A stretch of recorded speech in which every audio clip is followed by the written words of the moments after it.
Mississippi, that's the old man I don't like to be. What does he care if the world's got troubles? What does he care if the land ain't free? It has been said that greatness should not be measured by what one accomplishes, but by the obstacles one must overcome along the way. By that standard, there can be no greater man of accomplishment than Paul Robeson. Every time I feel the spirit moving. Born April 9th, 1898, Paul Robeson, prodigious athlete, fiery orator, intellectual powerhouse, and high school valedictorian, attended Rutgers University. Phi Beta Kappa his junior year, valedictorian his senior, he wrote his senior thesis on how the 14th Amendment could assure African American equality 35 years before the Supreme Court took a similar position. He paid for college playing professional football and performing in the theater where his voice was discovered. He was the third African American to attend Columbia Law School. He graduated but quit a legal position when a secretary refused to take dictation from him. About this time, he met Eslyn Cardozo Good, a Renaissance woman who had studied at Columbia University. They married in 1921, and soon thereafter, Essie Robeson took on the role of manager of her husband's career. His career took him instead to theaters and concert halls.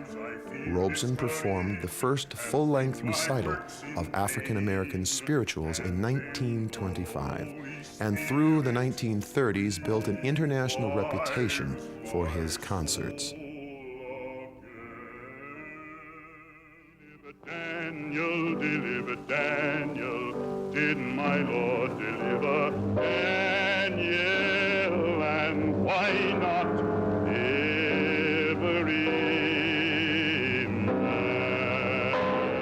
Jerome Kern wrote Showboat's Old Man River, especially for Robeson, and through roles in movies like Showboat, The Emperor Jones, and The Proud Valley, Paul Robeson brought the first serious portrayals of African Americans to film. The first black actor to portray Shakespeare's Othello with a white cast, Robeson appeared in a 1931 London production and in a record-breaking 1940 Broadway run. Through travel to the Soviet Union in 1934, where he was deeply impressed with the lack of racism he felt, and to Spain in 1937, where he sang for forces fighting Franco's fascism, he became politically aware. We who labor in the arts, we who are singers, we who are actors, we who are artists, we must remember that we come from the people, our strength comes from the people, and we must serve the people and be a part of them. Recognized throughout the world for his support of civil rights, Robeson headed an organization challenging President Truman to support an anti-lynching law and co-founded the Progressive Party. Robeson spoke out against oppression at every opportunity, regardless of the consequences. And for Robeson, those consequences were heavy, costing him his passport, his freedom to travel, and effectively, his career. Through the 1940s, his songs and his concerts became increasingly politicized.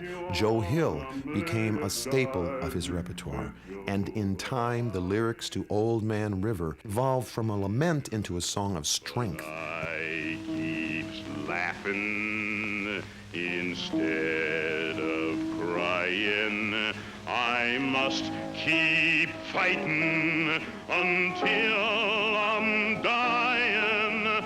And Old Man River, he'll just keep rolling along.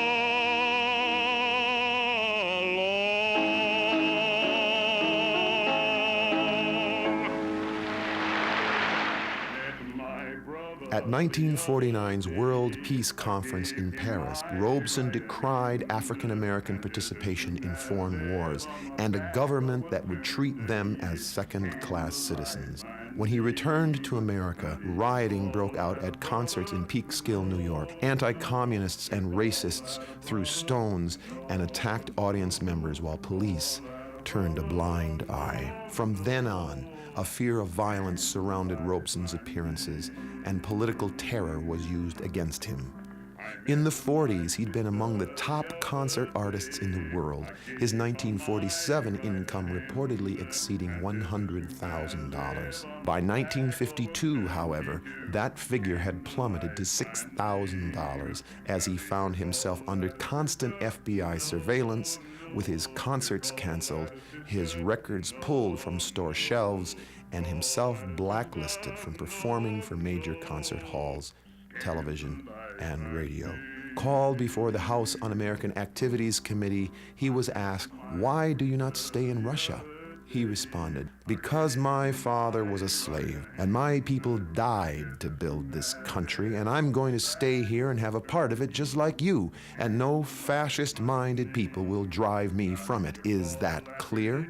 Robeson's passport was revoked, denying him all foreign travel and income from foreign performances, even in Canada. But Paul Robeson would not be silenced. He continued to perform whenever and wherever he could, most often for unions or churches. In 1952 and 1953, Canadian union leaders assisted Robeson in defying the American government's attempts to suppress him by organizing concerts at Peace Arch Park.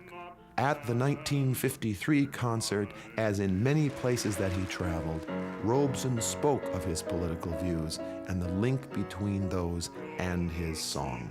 The blacklist lifted in 1958, and Robeson made a triumphant return to the stage in a sold-out Carnegie Hall concert. With his passport reinstated, he left America to perform again as Othello at Stratford-upon-Avon's Shakespeare Festival.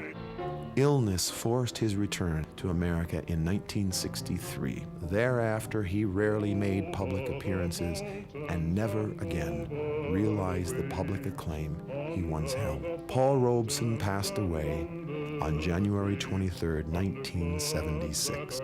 We honor him not only for his countless and varied achievements as a performing artist, forerunner of the civil rights movement, and political force, but for his passion, courage, and personal sacrifice with which he earned them. His legacy as a great and visionary American shall live on.